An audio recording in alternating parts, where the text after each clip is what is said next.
Rapaziada, beleza? Bem-vindo a mais um vídeo do canal Sonegador. E bom, hoje não é uma leitura comentada.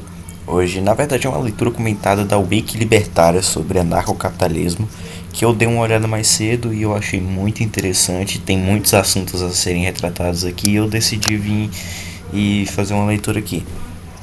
E, enfim, vamos ver aqui. Inclusive, muito bonitinho esse símbolo aqui da Wiki Libertária, com a bandeira de Gadsden. Ok, vamos lá. Anarcocapitalismo. Anarcocapitalismo, também conhecido como anarquismo de livre mercado ou anarquismo de propriedade privada. Nossa, eu nunca ouvi isso aqui. Anarquismo de propriedade privada. É uma filosofia política libertária que defende o direito à soberania do indivíduo através da propriedade privada e do livre mercado.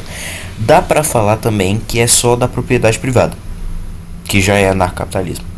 Se você defende a propriedade privada, você já chega no anarcocapitalismo, mas ok. Na verdade, você não precisa defender. A partir do momento que você argumenta, você já aceita o princípio da propriedade privada, não. Você já aceita a propriedade privada, está intrínseco no a priori da argumentação. Mas vamos continuar aqui. Isso aqui não está errado, tá? Só que você também pode defender o anarcocapitalismo só pela propriedade privada. Não é que vai ter o livre mercado, a liberdade, mas isso é uma extensão da propriedade privada. Não é um princípio. Os anarcocapitalistas buscam abolir os estados centralizados em favor de sociedade sem estado, com sistemas de propriedade privada aplicado por agências privadas, pelo princípio da não agressão, por livres mercados e sobre a interpretação libertária capitalista de autopropriedade. Eu acho que é mais sobre a questão da autopropriedade. É mais uma questão de propriedade privada mesmo, mas o princípio da não agressão é uma extensão. A não agressão é mais um direito. É mais um direito do que um princípio. Porque eu vou explicar isso mais pra frente, mas o Rothbard, quando ele desenvolve o princípio da não agressão, ele pensa que, tipo, todas as sociedades concordam que um indivíduo não deva agredir outro indivíduo pacífico. Ele pensa, tipo, ele chegou em um consenso lógico que todas as sociedades concordariam com isso. Porque, teoricamente, todo mundo, né, tem esse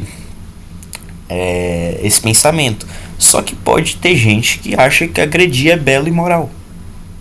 E o Rothbard, ele não dá resposta para isso. O Hoppe, ele dá a resposta para isso. O Hoppe, ele tem uma consistência lógica, ele vai da raiz. Ele pega a teoria do discurso de Habermas e pega e transforma na ética argumentativa, de que você aceita a propriedade privada a partir do momento que você argumenta. Então, o Rothbard, ele não tem essa consistência, essa solidez lógica que o Hoppe teve. Porque, tipo, você fala, não, você concorda que indivíduos não deveriam agredir indivíduos pacíficos? A pessoa pode falar, não, eu acho agredir belo e moral. E aí, você vai fazer o quê? Agora o Hoppe não. O que o Hoppe vai falar, você está em contradição performativa, porque a partir do momento que você fala isso, você faz uma proposta, você argumenta, você já aceita a propriedade privada. Você não precisa aceitar, você já aceita.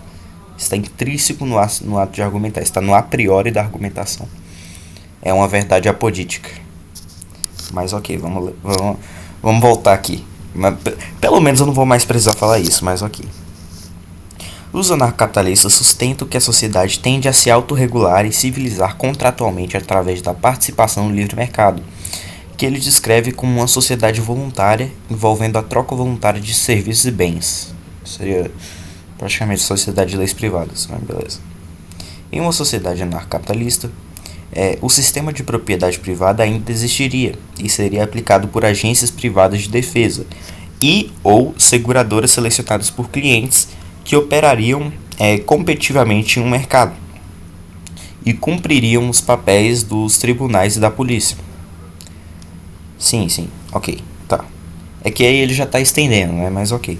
O anarcocapitalismo é uma extensão, mas é porque eu foquei mais na ética. O dinheiro e as moedas correntes seriam fornecidos de forma privada e competitiva no mercado aberto, através de um sistema bancário livre, Desta forma, as atividades pessoais e econômicas do anarcapitalismo seriam reguladas através de gestão e direito privado. O anarcapitalismo é geralmente visto como parte do movimento social da nova direita.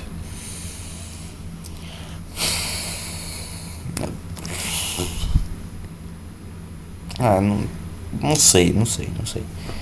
É, a sociedade anarcapitalista operaria sobre um código legal que seja aceito em termos gerais e que os tribunais se comprometeriam a respeitar.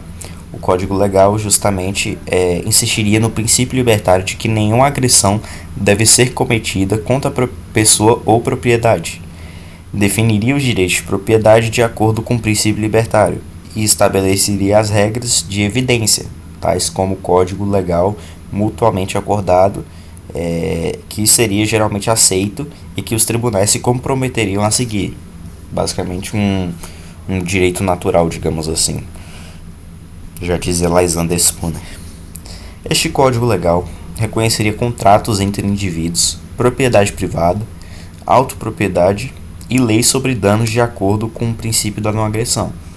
Mas assim, o princípio da não agressão, caso seja aceito, também leva ao anarcapitalismo. Eu não estou falando que não leva, eu estou falando que é mais um direito, é uma extensão da propriedade privada. A não agressão é um direito negativo, sabe? É uma coisa que você não pode fazer. Direito negativo é o que você não pode fazer, direito positivo é o que você deve fazer.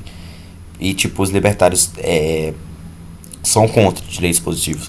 O que seriam direitos positivos na vida real, por exemplo? Direito à saúde, direito à educação. São direitos positivos, é aquilo que você deve fazer. O Estado ele rouba de um indivíduo para dar um serviço ruim. É um direito positivo. Eu não sei se isso cairia na guilhotina de Hume, mas enfim. Ok, vamos lá. Onde é que eu parei? Nem lembro. Reconheceria contratos entre indivíduos de propriedade privada, tá. Rothbard vê o poder do Estado como injustificado, argumentando que restringe os direitos individuais e a prosperidade, agregando problemas sociais e econômicos. Tá. Também, mas é mais porque o Estado ele fere a propriedade mesmo. O Estado ele fere a propriedade privada. A primeira pessoa a usar o termo anarcapitalismo foi Murray Rothbard, na década de 40. Rothbard, uma figura de destaque no movimento libertário americano do século XX, sintetizou elementos da escola austríaca, liberalismo clássico, de anarquistas individualistas e mutualistas americanos do século XIX, como Lysander Spooner e Benjamin Tucker, ao mesmo tempo enquanto rejeitando a teoria do valor-trabalho. Eu não estudei muito a teoria do valor-trabalho, eu sei que foi o Adam Smith que criou, se não me engano, mas enfim. O anarcapitalismo eu posso estar falando merda, mas eu acho que foi o Adam Smith que criou. O anarcapitalismo distingue-se do minarquismo, que defende um Estado mínimo, a qual é limitado unicamente a impor a propriedade privada e a proteger os indivíduos da agressão. O minarquismo é basicamente... Você pode roubar, mas só um pouquinho. Só um pouquinho.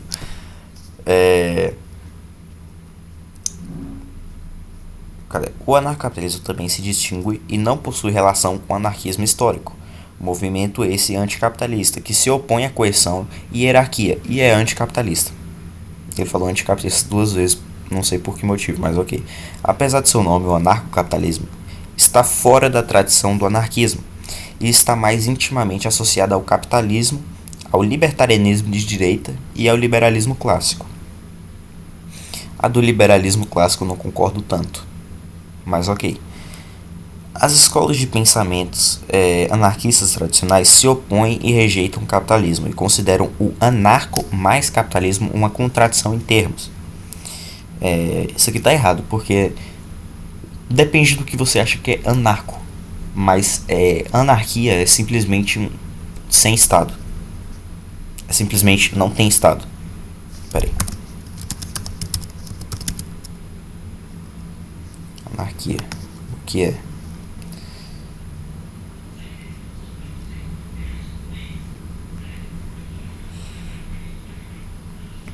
Rejeita a existência de um governo. Sistema político baseado na negação do princípio da autoridade. Não tem mais governo.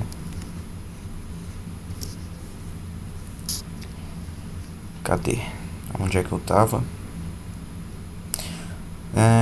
Embora alguns anarcapitalistas tenham argumentado que o anarcapitalismo é uma forma de anarquismo, desta forma o libertarianismo, anarcapitalismo proposto por Rothbard, é oposto ao anarquismo. Ressalta-se então que o termo libertário originalmente fora utilizado para designar os reais praticantes do anarquismo, sendo deturpado a posteriori, como forma de designação dos praticantes e adeptos dos ideais do anarcapitalismo. É que, tipo, foda-se o termo. Sinceramente. Tipo assim, qual a importância? Ah, é libertário, anarcapitalista, contradição em termo. Foda-se. O que importa é a ideia. O termo que você vai designar, se é anarcocapitalista, anarquista de livre mercado, anarquista de propriedade privada, libertário. Cara, sinceramente, o que importa é a ideia, tá ligado? Foda-se o termo. Na ética política anarcapitalista, o importante é como a propriedade é adquirida, mantida e transferida, o que indica que a única maneira justa de adquirir uma propriedade é através da apropriação original baseada no trabalho, troca voluntária. Por exemplo, comércio e doação. Sim, a apropriação original é inclusive também reconhecida no ato de argumentar, né? Porque sem a apropriação original sobre outros recursos escassos, né, você nem sequer sobrevive. Então, para argumentar, você precisa presumir a apropriação original sobre outros recursos escassos. Embora o objetivo do anarcapitalismo seja maximizar a liberdade individual e a prosperidade,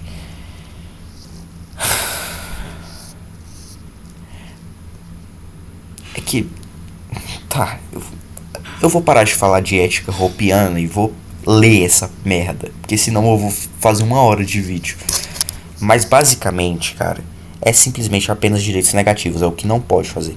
Não pode ferir propriedade privada. A extensão disso é o anarcapitalismo, sabe? Não vou mais falar isso. Vou ler aqui e dar uns comentários que não seja ética roupiana. Mas é simplesmente o que você não pode fazer. Ética libertária é o que você não pode fazer. Não tem tipo, vai ser assim. Vai ser assim, vai ser assim, vai ser assim, vai ser assado. Não, é simplesmente, não pode ferir propriedade. Pronto, acabou. Isso é ética libertária. Não pode ferir propriedade privada. E se você argumentar contra, é uma contradição performativa. É só isso. Não tem, vai ser assim, vai ser assim. Não. Isso aí é uma extensão. Você já está entrando nas ideias lá, no mundo das ideias, onde vai ser assim, onde vai ter tudo privatizado e tal. E é uma extensão disso. Mas o princípio é esse. Então, é porque a Wiki aqui ele elabora muito essas questões consequencialistas como se fosse um princípio, sendo que não é. Não, o princípio não é liberdade, o princípio não é livre mercado. O princípio é propriedade privada. Só. Só isso. O princípio é só propriedade privada. Porque você já reconhece no ato de argumentar. Caso você argumente contra, você está em contradição performativa. E caso você fira a propriedade privada, que você já reconhece no ato de argumentar, você está em contradição performativa e está sendo antiético. Então, vamos continuar aqui. Nem lembro onde eu parei de novo. Liberdade individual, prosperidade. Essa ideia reconhece os acordos solidários e comunais como parte da mesma ética voluntária.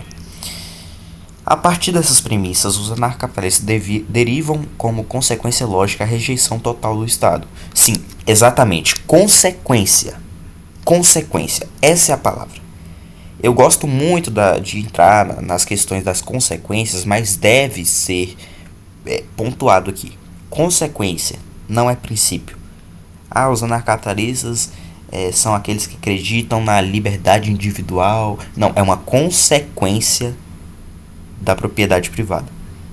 É simplesmente uma consequência, não é um princípio. Consequência lógica da rejeição. Aí sim, agora sim. Sim, liberdade é uma consequência. Privatizações é uma consequência.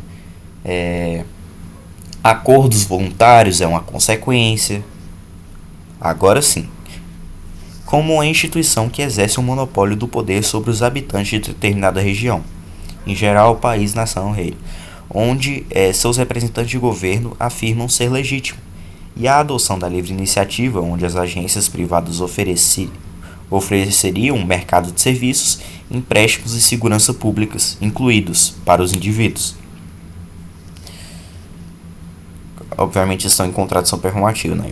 O cara afirmar-se legítimo e usar dinheiro de imposto, ele tá caindo em contradição. Essa corrente política aparece durante a segunda metade do século XX dentro do libertarianismo. Utiliza-se da lei da utilidade marginal da revolução marginalista na economia e geralmente incorpora a abordagem da escola austríaca como método de análise das ciências sociais. Essa questão da utilidade marginal é um pouco complexa, porque está mais entrada nas ciências econômicas. Inclusive eu estou lendo o livro do Karl Menger, sobre a origem do dinheiro, que foi um dos grandes nomes da revolução marginalista. E eu acho que essa questão da utilidade marginal está mais ligada à escassez dos bens, mas enfim, eu ainda não tenho tanta propriedade para falar disso, então eu nem vou comentar muito em cima disso. Em alguns casos, também baseia seus argumentos econômicos e jurídicos em teorias como a análise econômica do direito ou na teoria da escolha pública.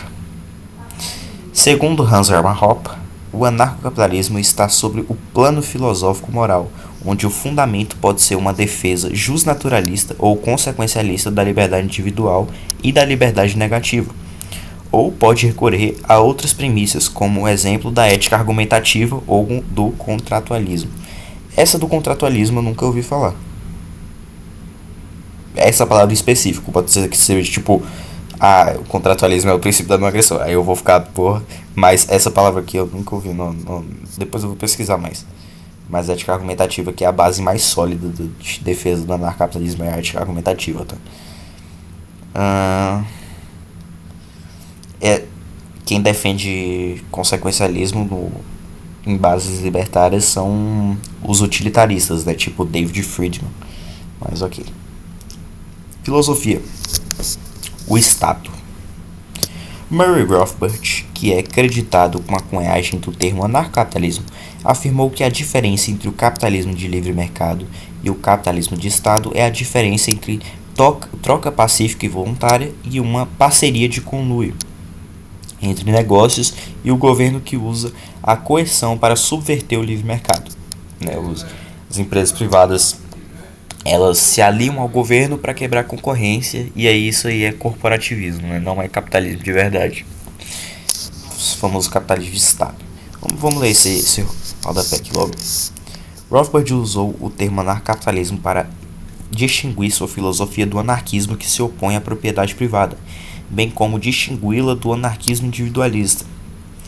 Outros termos, às vezes usados pelos proponentes da filosofia, incluem anarquismo individualista, ordem natural, anarquia ordenada, sociedade de direito privado, anarquia da propriedade privada e capitalismo radical.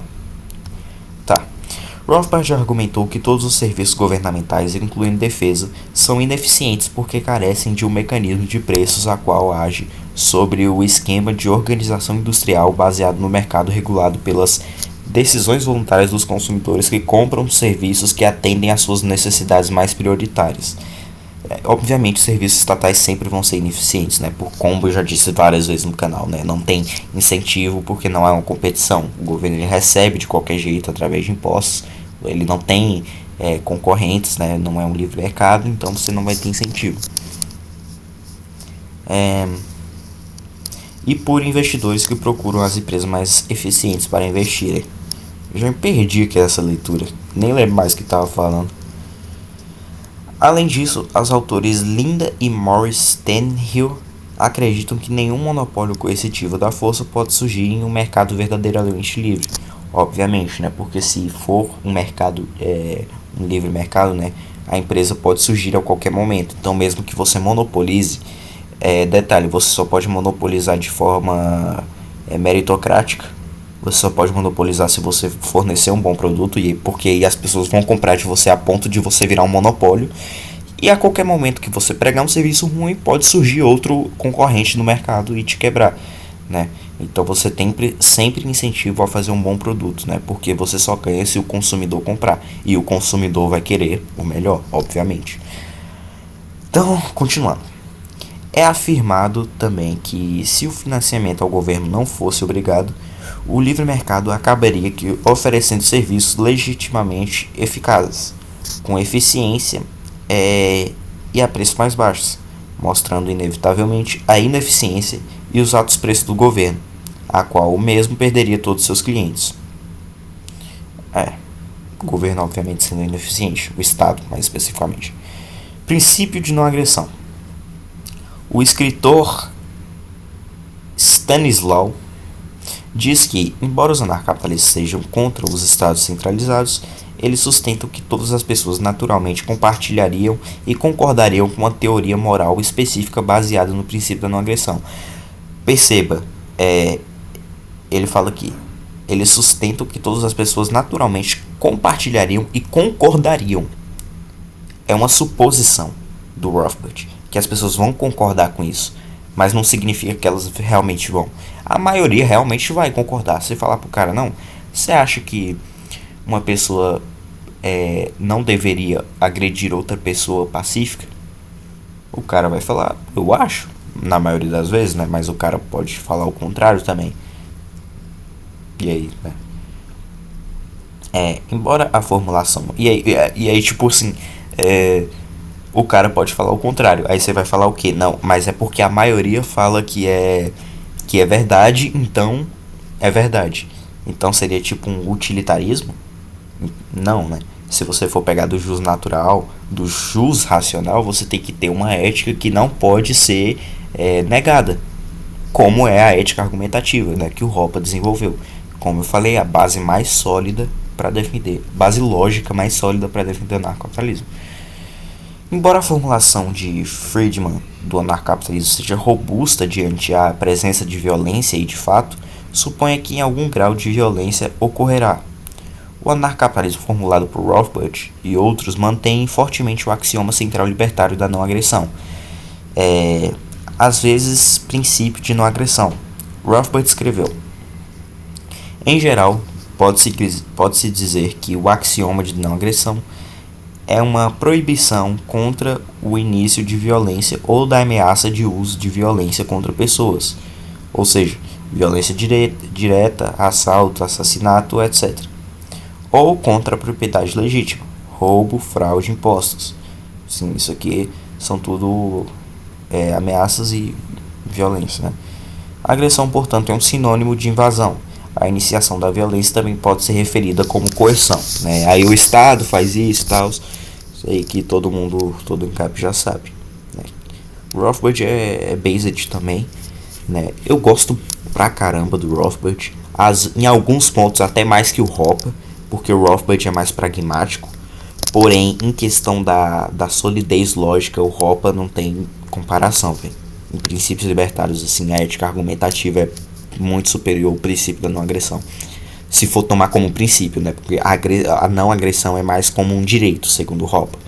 Mas em alguns pontos eu concordo mais com o Rothbard do que o Hoppe, né? Em questão mais pragmática e tal. Até do uso político como ferramenta propagandistas eu concordo mais com o Rothbard. O Hoppe ele discorda totalmente disso, né? Mas enfim, vamos voltar aqui. A diferença entre anarcocapitalistas e outros libertários liberais é basicamente devido ao grau de compromisso com este axioma. Por exemplo, os liberais minarquistas ou clássicos preservariam o Estado, com sua agressão inerente, de forma limitada e com esferas de ações mínimas, cujas funções constituiriam apenas em defesa nacional, segurança pública, ordem interna, direito e justiça. Em contraste, os anarcapitalistas rejeitam qualquer nível de intervenção estatal, definindo o Estado como um monopólio coercivo diante do uso ilegítimo da violência, e que esta é a única entidade na sociedade humana, excluindo criminosos reconhecidos, que obtém sua renda inteiramente da coerção, na forma de tributação, a qual Rothbard descreve como apreensão compulsória dos bens dos habitantes, né? O Estado é nada mais nada menos que um criminoso institucionalizado, né? O Estado é uma gangue, é uma quadrilha institucionalizada, é só isso.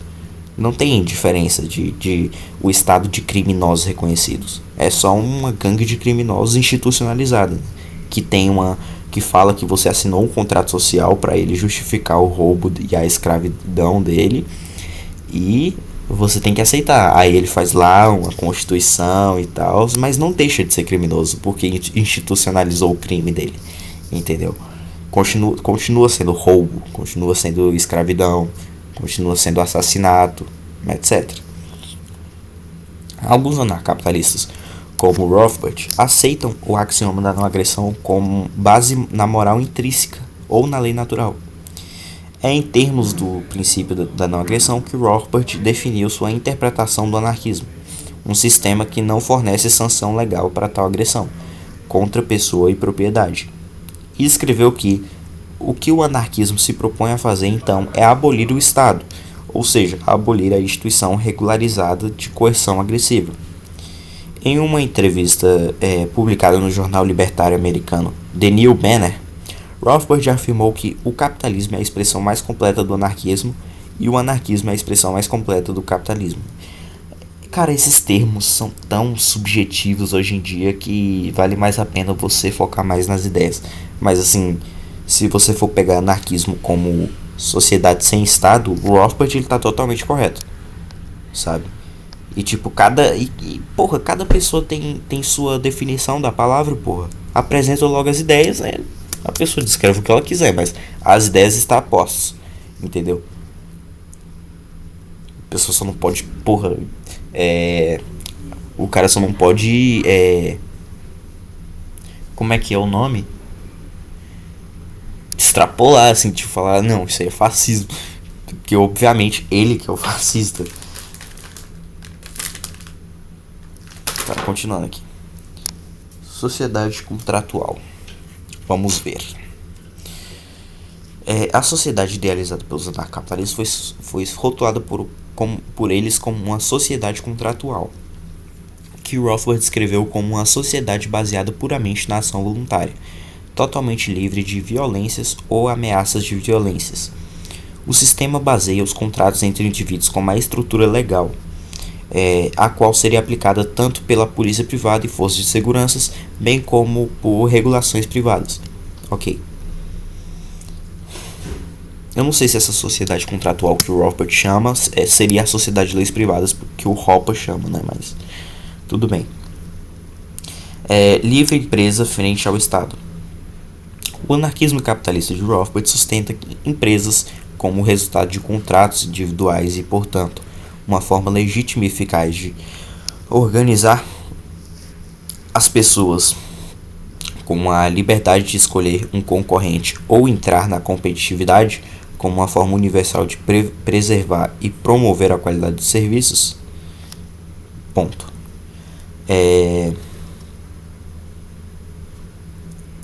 Os anarcapitalistas veem a livre iniciativa como a base de uma sociedade livre.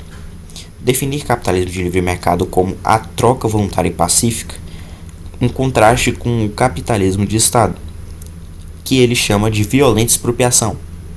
Capitalismo no sentido de que anarcapitalismo usam esse termo é uma interpretação neolociana ou anarco-lociana da propriedade, para não ser confundido com o capitalismo de Estado, monopólio, mercantilismo oligarco, economias cartelizadas, capitalismo de compadrio ou com economias mistas contemporâneas, em que, de acordo com os anarcapitalistas, incentivos e desincentivos do mercado são distorcidos pela intervenção do Estado.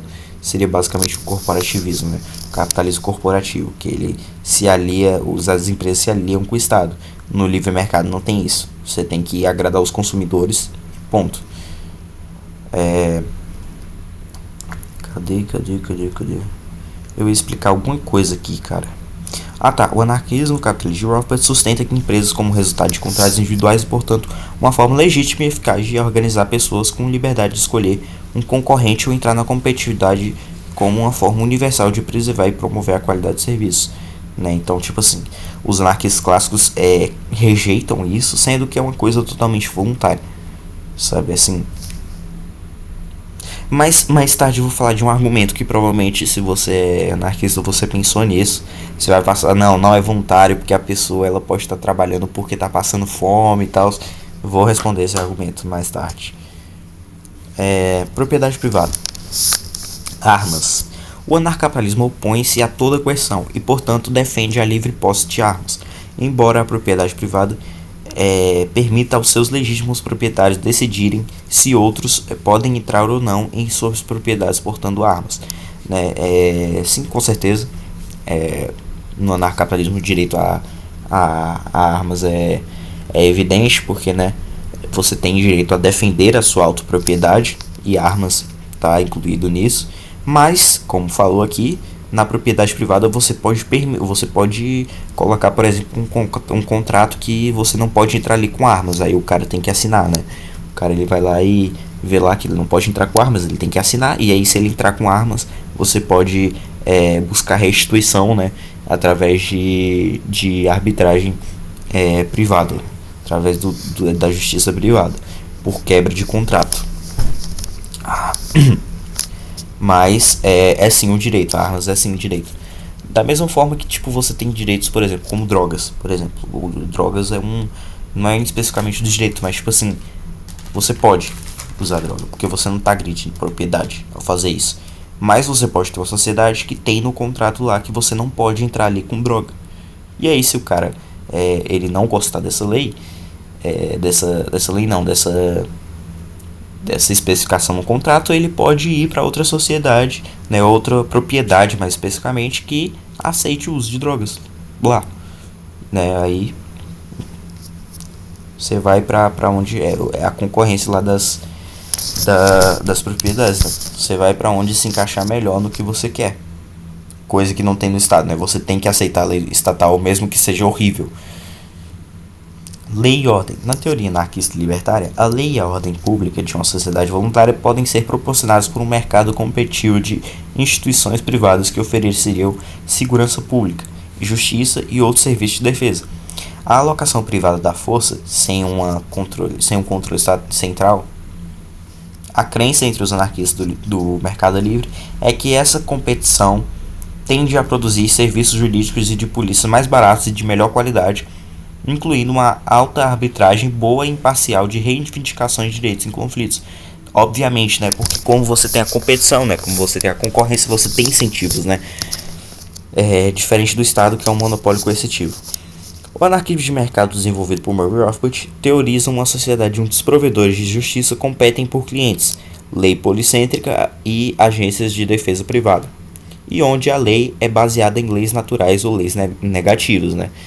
Já o David Friedman propõe um anarquismo de mercado onde, além da segurança proporcionada pelo livre mercado, a própria lei é produzida pelo mercado.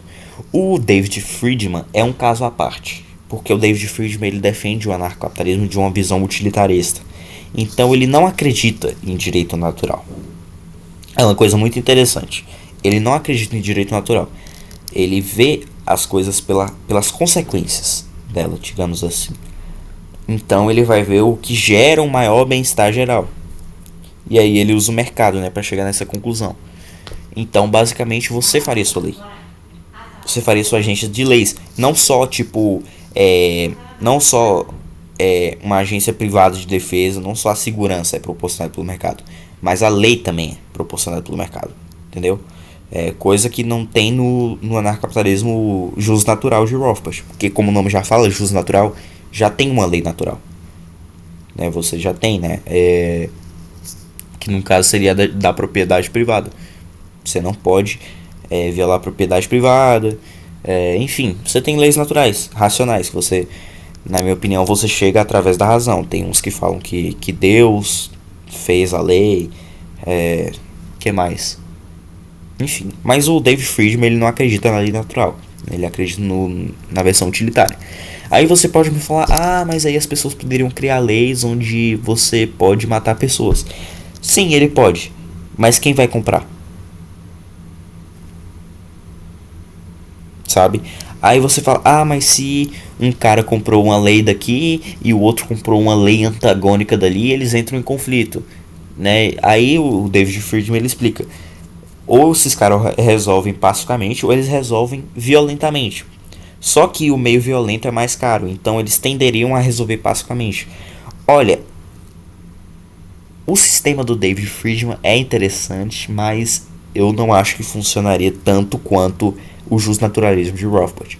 Porque você já tem uma lei natural ali estabelecida, da propriedade privada. Você não pode violar a propriedade privada e tal. Então as pessoas elas já sabem o que seguir. Elas têm o moral. Elas têm o que é belo e moral ali. O Friedman não. O anarcapitalismo friedmaniano não. Você teria uma... Pô, você ainda tem que pensar que as pessoas vão ter a preferência temporal, né, de falar, não, violência é mais caro. Nem sempre a pessoa vai ter isso, sabe? Por isso que eu acho que o justnaturalismo de Rothbard é bem mais eficiente, é o certo, né? Já o do Friedman, cara, eu acho que, tipo, é bem melhor que o Estado, obviamente, mas eu acho que é melhor o justnaturalismo de Rothbard, é o certo, na verdade, né? Não é porque é o melhor. Já vou sendo utilitarista, criticando o utilitarismo sendo utilitarista, tá ligado? Mas não é porque é melhor. Também é melhor, mas é o certo. Pra mim não faz tanto sentido você distinguir tanto os dois, porque geralmente se você perspectiva libertária, né, geralmente o jus natural, o que é certo vai ser o melhor. Mas enfim, variantes do anarcapitalismo. A adoção do anarquismo de mercado livre com propriedade privada e ausência de lei estatal foi desenvolvida pelo economista e historiador americano Murray Rothbard, que foi o primeiro a teorizar o anarcapitalismo, um aluno e discípulo do economista austríaco Ludwig von Mises.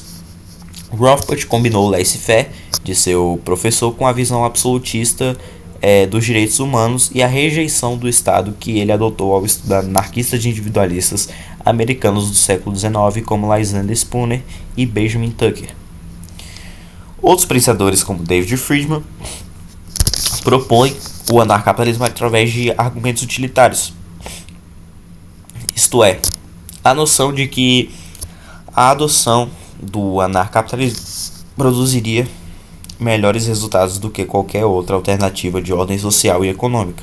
No anarcapitalismo proposto por Friedman, os sistemas jurídicos serão criados por busca de ganho no mercado livre, o que levaria a uma sociedade libertariana generalizada, se não absoluta.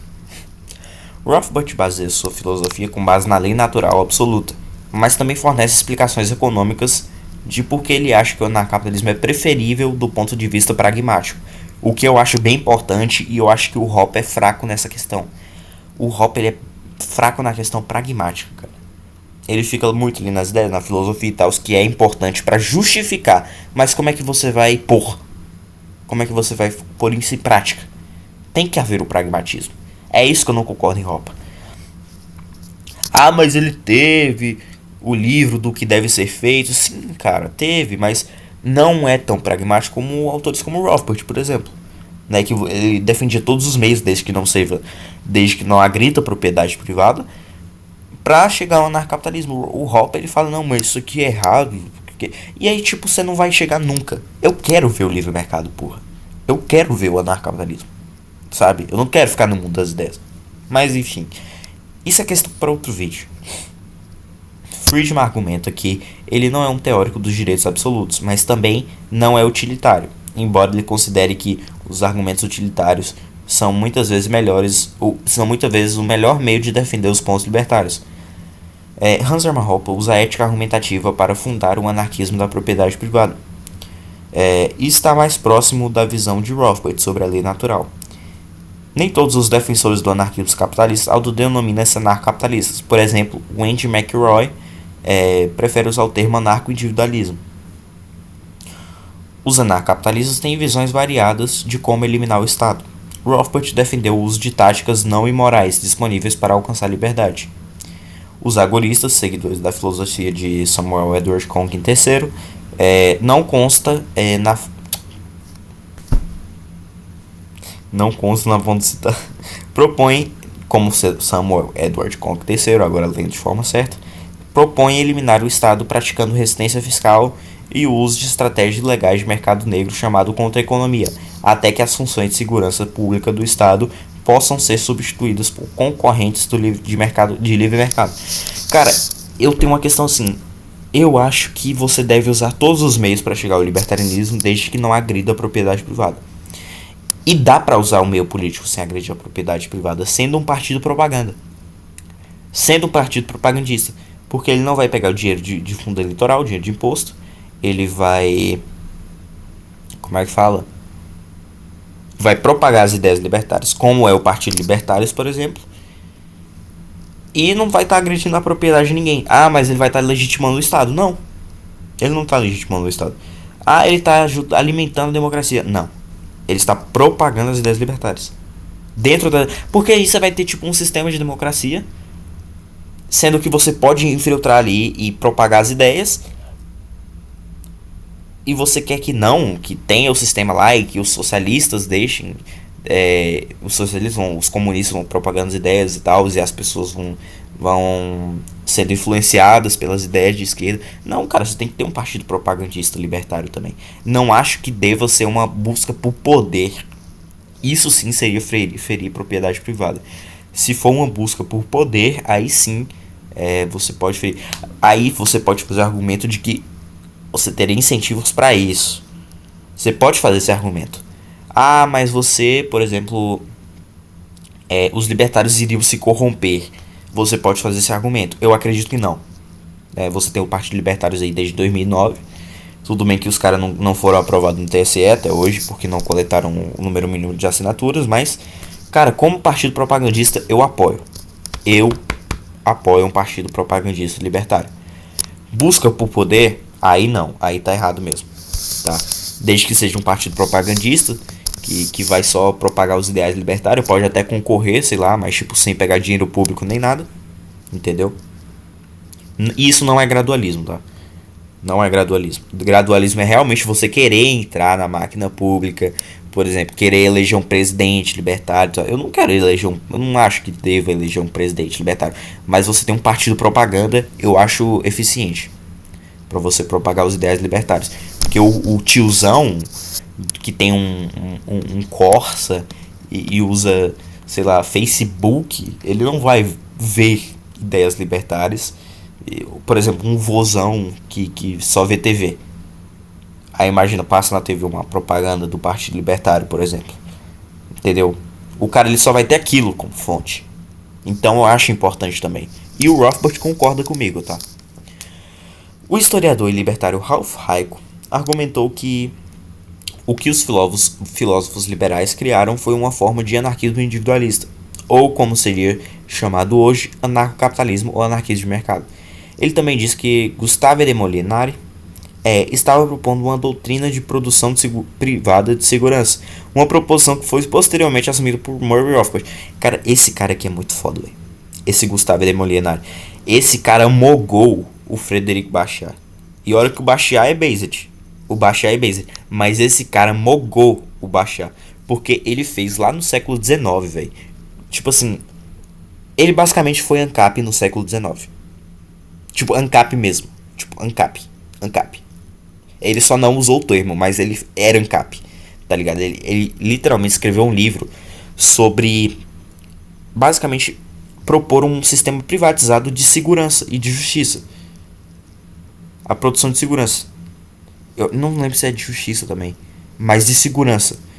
E tipo assim, nenhum liberal tinha isso. Tanto é que o Frederic Bastiat depois convocou uma reunião lá e ele falou não, que o Estado ele tem que ter a segurança dele pra manter a ordem e a lei e a propriedade, tá ligado? E o Gustavo de Molinari não. Ele achava que tinha que ser privatizado. Então, tipo, o próprio Rothbard fala que ele foi o primeiro cara que... Primeiro anarcapitalismo, digamos assim. Foi o primeiro anarcapitalista. Por mais que ele não usasse esse termo. Mas, ok. Ah, e ele tá na minha lista de livros pra ler. Porque o livro dele tem o mesmo número de páginas que a Anatomia do Estado. Tem 50 páginas. Mas ainda tem uns livrinhos aí. Depois que eu terminar sobre a origem do dinheiro, ainda tem um livro do... Não é do Bastiat, é do... A Teoria do Caos, eu não lembro de quem era. Eu acho que é do Murphy, Robert P. Murphy. Tem outro também, tem o do Hoppe, do que deve ser feito. Ah, enfim, vou ler logo aqui. Depois a gente vê isso aí. Alguns anarcapitalistas consideram Molinari o primeiro proponente do anarcapitalismo. No prefácio da tradução inglesa da obra de Molinari, The Production of Security, a produção de segurança, de 1977, Murray Rothbard a chamou-a como a primeira apresentação em qualquer lugar da história humana do que agora é chamado de anarcapitalismo. Tá vendo o Murray Rothbard falando que ele foi o primeiro ANCAP? Embora admitindo que Molinari não usou a terminologia e provavelmente teria recusado no nome. Hans Hermann Hoppe disse que o artigo de 1849, o cara pensou nisso, velho. Esse cara é muito visionário. A produção da segurança é provavelmente a contribuição mais importante para a teoria moderna do anarcapitalismo. Então você vê que o cara era foda mesmo. De acordo... e tem a biografia completinha dele lá no livro... Puta, mano, esqueci o nome do livro. Que era Os Pensadores Pré-Austríacos. Eu esqueci a porra do nome do livro, velho. Meu celular tá carregando. Puta, mano. Não é possível, velho. Esqueci o nome do livro. Enfim, vamos continuar aqui. De acordo com Hans Hermann Hoppe, um dos precursores do anarcapitalismo do século XIX foi o filósofo Herbert Spencer, o liberal clássico Alberium Herbert e o professor acadêmico Franz Oppenheimer. Franz Oppenheimer é Brexit também. A literatura do anarcapitalista baseia-se na teoria liberal clássica, particularmente na escola austríaca, Friedrich von Hayek e Ludwig von Mises, em vez de tradições anarquistas reconhecíveis. A filosofia laissez-faire, antigovernamental e corporativa de Ayn Rand, objetivismo, às vezes é associada ao anarcapitalismo. Outros estudiosos associam o anarcapitalismo de maneira semelhante ao liberalismo clássico anti-Estado, ao liberalismo neoclássico, ao neoliberalismo radical e ao libertarianismo de direita. Neoliberalismo não existe, tá? De novo falando. A primeira fonte para apoiar a teoria moderna da anarquia de mercado é o liberal clássico John Locke, que argumentou que, à medida que as pessoas misturam seu próprio trabalho com recursos não possuídos, eles tornam esse recurso sua propriedade. As pessoas... Essa aqui é a ideia da apropriação original, né? Que eu já falei que você reconhece no auto de argumentar. As pessoas podem adquirir novas propriedades trabalhando em recursos não apropriados ou negociando produtos criados. Essa ideia é usada por anarcapitalistas para explicar por que a soberania da propriedade privada contradiz a soberania do Estado. Molinari argumentou que o monopólio de segurança causa altos preços e baixa qualidade. Todo o serviço estatal mas ok. A tradição liberal anti-estadista na Europa e nos Estados Unidos continuou após Molinari nos primeiros escritos de Herbert Spencer, bem como em pensadores como Paul M. Lee, de Pudi e Alberon Herbert. Anarquismo. Vejamos. Em ambas as suas formas, social e individualista, o anarquismo é geralmente considerado um movimento anticapitalista e radical de esquerda ou extrema esquerda, que promove teorias econômicas socialistas libertárias como coletivismo, comunismo, individualismo, mutualismo e sindicalismo. Como o anarquismo é geralmente descrito ao lado do marxismo libertário como a ala libertária do movimento socialista e como tendo uma associação histórica com o anticapitalismo e o socialismo, os anarquistas acreditam que o capitalismo é incompatível com a igualdade social e econômica e, portanto, não reconhecem o anarcapitalismo como uma escola de pensamento anarquista. Em particular, os anarquistas argumentam que as transações capitalistas não são voluntárias e que manter a estrutura de classes de uma sociedade capitalista requer coerção, que é incompatível com a sociedade anarquista. Quero que me aponte qual a coerção de uma sociedade libertária que não for uma coerção, por exemplo, o cara ele tá falando de coerção assim no sentido de que propriedade privada é coerção. Quero que me aponte a coerção da propriedade privada, né? Porque, por exemplo, você poderia ter coerção, por exemplo, que você já tem hoje em dia, de indivíduos que coagem os outros, entendeu? E aí é antiético, mas tipo, coerção da propriedade privada, quero que me apontem. O uso de libertário também está em disputa. Embora tanto anarquistas quanto anarcapitalistas tenham usado o termo libertário esse nome de anarquista em meados do século XX, quando foda-se o termo. Embora a teoria anarcapitalista implique a abolição do Estado em favor de uma economia totalmente laissez-faire, o anarcapitalismo apenas compartilha a antipatia do anarquismo em relação ao Estado, e não a antipatia do anarquismo em relação à hierarquia, como os teóricos esperam das relações de poder econômico anarcapitalistas. É porque governos voluntários são éticos, né? Você pode ter hierarquias voluntárias. segue um paradigma diferente do anarquismo e tem uma abordagem e objetivos fundamentalmente diferentes. Apesar do anarco em seu título, o anarcapitalismo está mais intimamente associado ao capitalismo, ao libertarianismo de direita e ao liberalismo do que ao anarquismo. Os anarquistas tradicionais rejeitam a noção de capitalismo e hierarquias de propriedade privada. Anna Morgenstern aborda esse tópico de perspectiva oposta, argumentando que os anarcapitalistas não são realmente capitalistas, porque a concentração em massa do capital é impossível sem o Estado. Isso aqui já foi refutado por mim, tá? Na verdade, ela está falando de concentração em massa do capital e não de propriedade, que o Estado garante propriedade. Não, eu acho que não é esse o argumento, mas enfim. Para Jennings, o anarquismo não representa a liberdade irrestrita do indivíduo, como os anarcapitalistas se contextualizam. Mas, como já vimos, o Max Stirner também não concorda com isso aqui, tá? Com essa afirmação da Jennings. E você vai falar que o Max Stirner não era anarquista, tá ligado? Mas, como já vimos, a extensão da individualidade e da comunidade. Da mesma forma, Barbara Goodwin, professora emérita de política da Universidade de argumenta que o verdadeiro lugar do anarcapitalismo é do grupo de libertários de direito. Pode ser também, não no anarquismo. Então tudo bem. Anarquismo individualista americano do século XIX. Vamos lá. O teórico da lei natural, o advogado Lysander Spooner, é considerado entre os principais predecessores do anarcapitalismo e mais próximo da ideia contemporânea por sua doutrina legal. O Lysander Spooner, pra mim, ele era ANCAP. Tá ligado? Ele era muito ANCAP, velho. Mas enfim. Em 1845, Spooner escreveu um ensaio radical contra a escravidão, Unconstitutionality of Slavery, estabelecido firmemente na tradição da lei natural. Enfrentou, desde o início de sua carreira profissional e ideológica, os monopólios protegidos pelo Estado. Em 1870, escreveu No Treason, The Constitution of No Authority, onde explica que toda legislação se opõe à lei natural e é, portanto, criminosa, como o Estado. Um exemplo de sua luta contra os monopólios era a American Letter Mail Company, fundada em 1844, que compelia com o monopólio estatal do serviço postal dos Estados Unidos, em violação do Estatuto de Envios Privados, que restringe aos Estados Unidos o transporte e a entrega de cartas por qualquer organização fora do serviço postal. Spooner considerou que os monopólios eram uma restrição imoral e, apesar de ter tido algum sucesso na redução dos preços, o governo dos Estados Unidos desafiou Spooner com medidas legais, obrigando-o a cessar as operações em 1851. Seu abolicionismo levou a criticar os motivos da Guerra Civil Americana. Ele entendeu que lutou pelo falso ideal da União, quando deveria ter lutado pelo ideal da escravidão.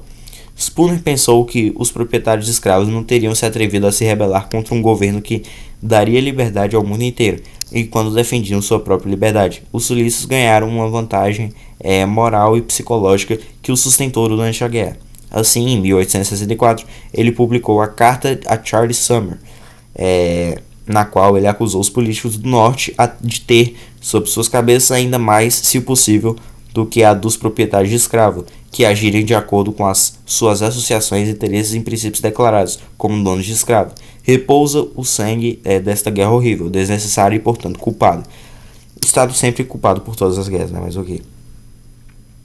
E as contemporâneas, né, no caso, mas enfim. Benjamin Tucker. Esse aqui eu não estudei tanto quanto o Lysander Spooner. Eu não vi tanto quanto o Lysander Spooner, mas eu sei que o Benjamin Tucker também era bem puxado para essa questão. Desenvolveu o anarquismo individualista numa série de artigos posteriormente compilado no livro Mystery of a Book. Seu princípio básico era que cada indivíduo desfrutava um máximo de liberdade compatível com uma liberdade igual para os outros, implicando em particular direitos ilimitados de adquirir e alienar bens do mercado. No antigo anarquismo da tradição americana, especialmente entre aqueles conhecidos como anarquistas bostonianos, bostonianos é foda, há uma afirmação do valor da propriedade privada, comprometidos com a ideia de um mercado livre que, para eles, não havia sido totalmente desenvolvido pela distorção produzida pelos monopólios, que responsabilizava principalmente o governo.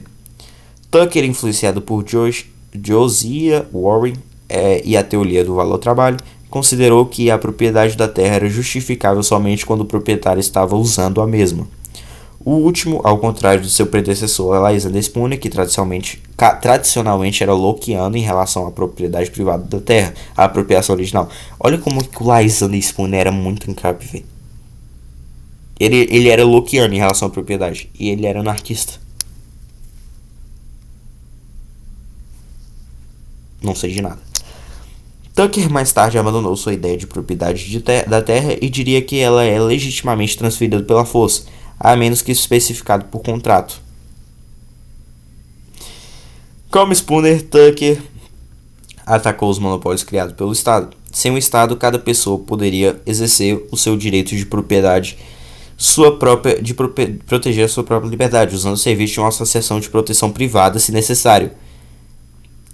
Tucker antecipou a ideia da qual mais tarde ele aprofundaria o anarquismo-capitalismo.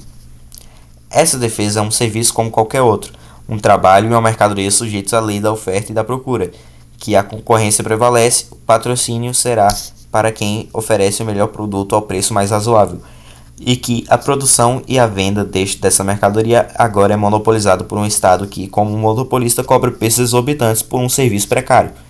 Mano, esses anarquistas individualistas, véio, tipo, alguns eram ANCAPs e não sabiam, tá ligado? O Alexander Spooner é a prova viva. Não tá vivo, mas aqui. Ele observou que o anarquismo que ele propôs incluiu prisões e forças armadas.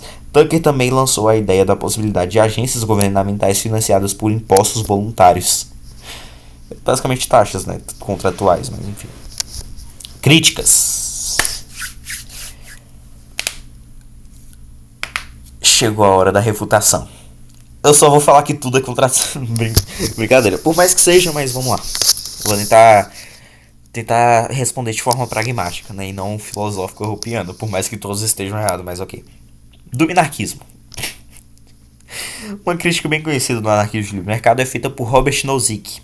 Esse cara, inclusive, tem PDF dele no Instituto Rothbard, que argumentou que um sistema jurídico competitivo evoluiria para um governo de monopólio, mesmo sem violar os direitos individuais do processo. Vários anarquistas do mercado, como Wright Shields ou Murray Rothbard, rejeitaram a conclusão de Nozick, embora Childs posteriormente rejeite o anarquismo. Bom, vamos lá. Ele não apresentou a ideia do porquê, né, mas eu acho, né, acredito que ele tá falando porque um sistema jurídico poderia virar um monopólio. E é o que eu falei, primeiro que você tem que virar monopólio por mérito no mercado. Você tem que chegar ao monopólio porque as pessoas vão comprar tanto de você, você vai oferecer uma qualidade de leis tão boas que as pessoas vão comprar tanto de você a ponto de você virar um monopólio. A partir do momento que você começar a, por exemplo, ficar corrupto ou, sei lá, usar de coerção, vai surgir outra agência de arbitragem e te quebrar. É a lei do mercado, sabe? Não tem essa. Cara, é o livre mercado, qualquer um pode entrar. Ah, mas ele vai ficar tão forte a ponto de ficar muito poderoso e tal. Mas, tipo, todo mundo tem armas. E é aquela questão, violência é muito caro. Eu vou usar argumento friedmaniano aqui, foda-se. Violência é muito caro. Como que um cara que ele vai ter, por exemplo, uma justiça privada dele sendo um monopólio, ele não vai ter a preferência temporal de querer resolver de forma pacífica, ao invés de usar coerção, que ele sabe que vai ser muito caro e ele pode se fuder muito, sabe? Então essa ideia de voltar ao Estado, cara, não se sustenta. Não se sustenta, tá? Então, respondido aqui do minarquismo. Estado, Justiça e Defesa. É argumentado que o anarcocapitalismo não se livra de fato do Estado, mas que simplesmente substitui por empresas privadas de segurança privada. Empresas de segurança privada, e dificilmente podem ser descritos como anarquistas, como o termo é normalmente entendido. Tá, cara, você pode falar que não é anarquismo, mas sim, a gente substitui o Estado por empresas de segurança privada. E aí? É voluntário. Qual a anti-eticidade disso? O que é anti-ético em algo voluntário, sabe? Em Libertarian Books Anarchism, o anarquista Peter Sabatini, ao se discordar do sentido anarco do anarcapitalismo... Cara, de novo, foda-se o termo. Eu não ligo pro termo. É as ideias que devem ser postas, tá ligado? Ah, não é anarquista de verdade. Tá bom, chama de libertário. libertários de direito. Mano, é a ideia que tem que ser posta. Chama de, sei lá, Hopiano, Rothbardiano, sei lá, anarquista de livre mercado, sei lá, anarquista de propriedade privada. Não, se bem que eles rejeitam o termo anarquista, não é? Enfim. Cara, pra que esse bagulho de termo? Ah, meu Deus do céu. Porque vocês não são anarquistas de verdade. Vocês rejeitam o Estado e colocam empresas privadas no lugar. Sim, sim. Porque é voluntário. Caralho. É ético. E você aceita a propriedade privada a partir do momento que você argumenta. Então você argumentar contra é uma contradição performativa. Entendeu? Não espere que a esquerdista vai entender, mas ok. Dentro do libertarianismo, Rothbard representa uma perspectiva minoritária que realmente defende a eliminação total do Estado. Esse é o sentido anarquista na frase. É simplesmente sem Estado, só isso. É só isso. Não vai ter Estado. Se pra você não ter Estado não é suficiente pra ser anarquista, aí vai da subjetividade do termo, cara. É por isso que nossa, eu odeio ficar discutindo termo, mano. Não tem necessidade, é muito fútil. É muito fútil, discute a ideia, cara. No entanto, a afirmação de Rothbard como anarquista é rapidamente anulada quando se mostra que ele só quer o fim do Estado público. Em seu lugar, ele permite inúmeros Estados privados, com cada pessoa fornecendo sua própria força policial, exército e lei. Tá, refute isso ao invés do termo. Rothbard não vê nada de errado com a acumulação de riqueza. Portanto, aqueles com mais capital inevitavelmente terão a maior força coercitiva à sua disposição, assim como agora. Novamente, aqueles com mais capital inevitavelmente terão a maior força coercitiva. Qual o incentivo para ele exercer essa força, sabendo que todo mundo tem armas? Todo mundo teria armas para proteger sua propriedade, né? Não estou supondo que todo mundo teria armas, teria aqueles pacifistas e tal, mas tipo assim, supondo que todo mundo tem incentivo para se defender, entendeu? É a mesma questão se um estado invade, por exemplo, o país virou ANCAP e um estado invade. É a mesma questão, tá ligado? A polícia é um bando de indivíduos. A polícia não é um deus, tá ligado? Esses caras que vão ter o grande poder de, sei lá, de armas, eles não são deuses, sabe? E tipo assim, qual o incentivo? Qual o incentivo? Ah, mas ele faz mesmo sem incentivo. Ele vai se fuder. Ele vai se fuder. Porque o mercado é assim. Não tem incentivo pra guerra. Ele vai se ferrar. Ele vai perder muito lucro. E isso só vai ser ruim pra ele no longo prazo. E no curto prazo também. Porque né, as pessoas vão, obviamente, se defender. A discussão... Claro que podem ter outros argumentos a respeito disso, mas eu só tô falando os argumentos que eu mesmo sei, que eu já estudei, pelo que eu já vi em vídeos, em artigos, em livros, entendeu? Mas enfim, provavelmente tem outros argumentos a respeito dos monopolistas do poder, mas enfim. Monopolistas do poder, entre aspas.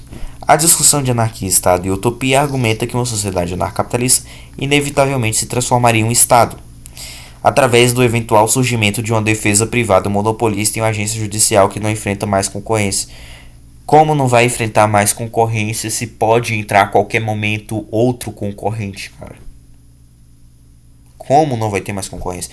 Ah, ele vai suprimir os concorrentes usando armas. Mesma questão que eu tinha falado. Entendeu? Direitos e liberdade. Direitos negativos e positivos são direitos que obrigam a algo, direitos positivos, ou proíbem algo, direitos negativos. Os anarcapitalistas acreditam que os direitos negativos devem ser reconhecidos como legítimos, mas os direitos positivos devem ser rejeitados como uma intrusão. Alguns críticos rejeitam a distinção entre direitos positivos e negativos. A definição anarcapitalista de liberdade é inteiramente negativa. Tá.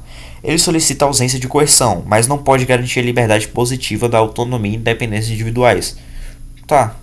Sobre o anarcapitalismo, o intelectual anarquista e anticapitalista Noam Chomsky diz: o anarcapitalismo, na minha opinião, é um sistema doutrinário que, se implementado, levaria a formas de tirania e opressão, que tem poucas contrapartes na história humana. Não há a menor possibilidade de que, suas, na minha opinião, horrendas ideias sejam implementadas, porque destruiriam rapidamente qualquer sociedade que cometesse esse erro colossal.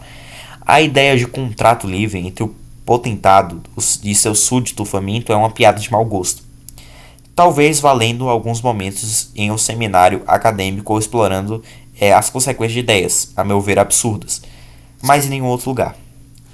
Perceba, o cara usou puro ad hominem. Cadê os argumentos? Levaria a forma de tirania e opressão que tem poucos contrapassos na história humana. Por quê? Não há a menor possibilidade de que suas ideias, na minha opinião, horrendas. Por quê? Não responde. A ideia de contrato livre entre o potentado e seu súdito faminto é uma piada de mau gosto. Por quê? Talvez valendo em alguns momentos em um seminário acadêmico explorando as consequências de ideias, ao meu ver, absurdas. Por quê? Cadê? Cadê os argumentos? Não, é só... Não, isso é absurdo. Não, isso não funcionaria. Por quê? Então, assim... Isso sim é uma piada de mau gosto. Isso que o cara falou que é um... Isso que o Noam Chomsky falou que é uma piada de mau gosto. Mas ok. Economia e propriedade. Grande parte das transações e trocas capitalistas não são voluntárias. E, portanto, manter a estrutura de classes de uma sociedade capitalista, como propõe o anarquismo ou anarcapitalismo, requer uma coerção que viola os princípios, próprios princípios da vertente anarquista do anarcapitalismo. O conceito de anarcapitalismo de escolha voluntária também ignora restrições devido a fatores humanos. Tá, respondendo isso aqui logo. Por que não é voluntário? As pessoas confundem coerção. Por exemplo, o cara ele vai trabalhar porque ele precisa. Isso ainda é voluntário, tá? Isso ainda é voluntário. Ele precisa trabalhar, não quer dizer que ele, tipo, não possa ir para outro estabelecimento que tá no livre mercado, entendeu? Isso não significa isso, é voluntário. Inclusive, o livre mercado é antagônico ao Estado. Um dos motivos é esse. Porque o Estado ele não dá voluntariedade. Ele te obriga a isso. Ele te obriga a pagar, a financiar. O livre mercado ele não te obriga, é voluntário. É voluntário, é literalmente voluntário, cara. Você não tá ganhando bem aqui, você não tá fazendo um bom serviço aqui, vai pra outro. Vai pra outro que vai pagar melhor, que tem condições melhores e tal. Ah, mas eu não tenho condições o suficiente, por exemplo, de estudos, sei lá. Não sei, algo que faça a pessoa te contratar, entendeu? Não tenho condições suficientes pra isso. Aí você vai buscar. A questão de buscar, cara. Porra, você tem um sistema aqui que te dá tudo na mão, você vai ter incentivo a ficar preguiçoso. Vai buscar, você vai buscar. Não tô falando que vai ser fácil, vai ser difícil. Difícil assim, né? Não vai ser fácil. Não tô falando que vai ser fácil. Mas você falar que não é voluntário, você tá errado. Você tá errado. É voluntário sim. O Estado que obriga, o mercado não. O mercado não. Inclusive, é de boa intenção do cara que tá empregando. Boa intenção não posso falar que é boa intenção, mas tipo assim, pela busca do cara do lucro, que ele tá te dando essa oportunidade. Sabe? Não é o Estado que tá roubando de outras pessoas lá pra dar serviço bosta pra você, entendeu? E você acha, né, que tá, nossa, sendo abençoado pelo Deus Estado. Não, cara, não. Enfim, o conceito na capa de escolha voluntária também ignora restrições devido a fatores humanos e não humanos, como a necessidade de comida e abrigo, bem como a restrição ativa de recursos usados e não utilizados por aquele que impõe reivindicações de propriedade. Se uma pessoa precisa de emprego para se alimentar e se abrigar, a relação empregador-empregado pode ser considerada involuntária. Por quê? Tá, vamos ver. Ele não responde por quê. Ele simplesmente fala: se o cara tá passando fome, a relação empregador-empregado não é voluntária. Por quê? Porque eu acabei de explicar que é sim voluntário. Tá? É sim voluntário. Outra crítica é que o emprego é involuntário porque o sistema econômico que se torna necessário que alguns indivíduos sirvam a outros é sustentado pela imposição de relações coercitivas de propriedade privada. Alguma filosofia vê em quaisquer reivindicações de propriedade sobre terras e recursos naturais como imorais e ilegítimas. Por quê?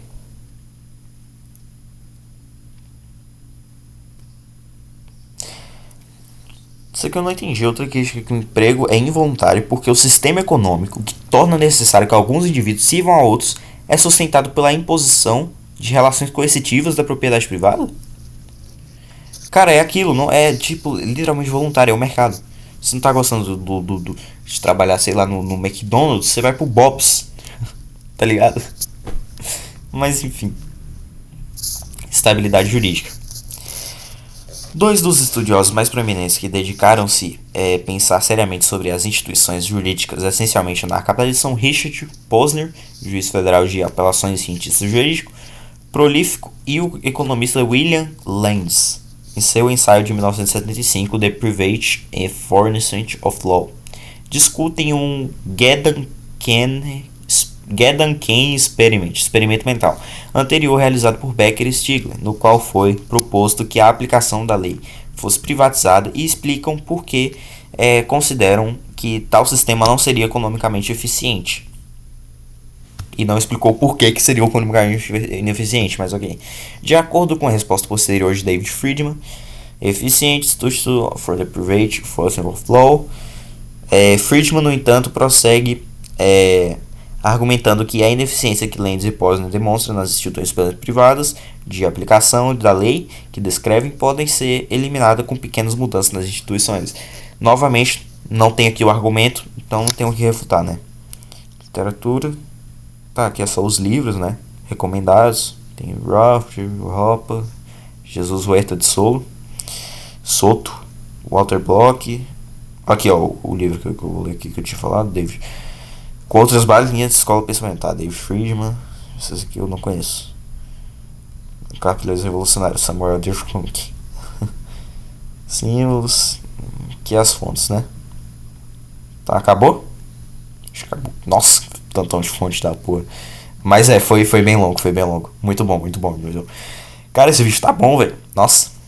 Foi esse o vídeo, rapaziada. Não sei quanto tempo teve. Eu sei que foi muito tempo. Mas se você assistiu até aqui tudo, obrigado por ter assistido, né? E é isso. Basicamente isso. Lembrando que algumas coisas que eu posso falar pode estar errado, né? Eu estou aprendendo sobre. Aí é você que tem que buscar ler, entender da escola austríaca. Busque os livros, busque os artigos, veja mais vídeos, né? Não acredite em tudo que eu vou falar aqui, né? Mas é isso. E bom, é isso. Espero que você tenha gostado. Se gostou, deixa o like aí, se inscreva no canal do YouTube, na Odyssey também. E valeu.